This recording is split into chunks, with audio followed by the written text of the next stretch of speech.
Les habitants de la cité Alhambra ont tenu récemment une assemblée générale au cours de laquelle ils s'insurgent contre le nouveau recensement à venir, le coût de cette opération ainsi que la gestion de cette cité qui, selon eux, reviendrait au centre technique de l'habitat. Le point dans ce reportage de Cabrel Guilain-Lemami, Guy Franklin Mangenga. Un nouveau recensement des occupants des logements de la cité Alhambra pourrait avoir lieu d'ici peu. C'est donc pour dire non à cette décision que les populations de ce site se sont réunies en assemblée générale. L'opération de recensement, selon eux, devrait coûter 50 000 francs CFA par ménage.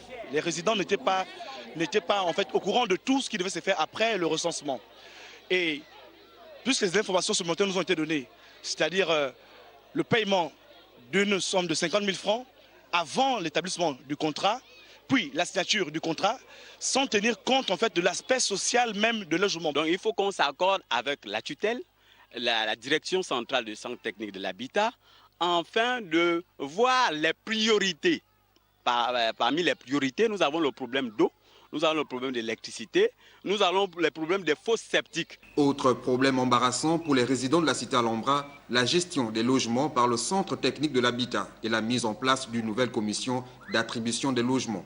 Les populations vivent sans commodité ici, pas d'électricité, pas d'eau. Et le CTH de venir nous brandir un arrêté qui jusqu'à présent, quand nous arrivons au journal officiel, n'existe pas. Et cet arrêté, nous l'avons vu sur les réseaux sociaux, cet arrêté n'abroge pas cet arrêté que je suis en train de brandir maintenant. Donc sincèrement, c'est un peu le ras-le-bol des populations. Nous avons des logements, nous attendons juste que les autorités nous fassent des contrats en location-vente et en bonne et due forme.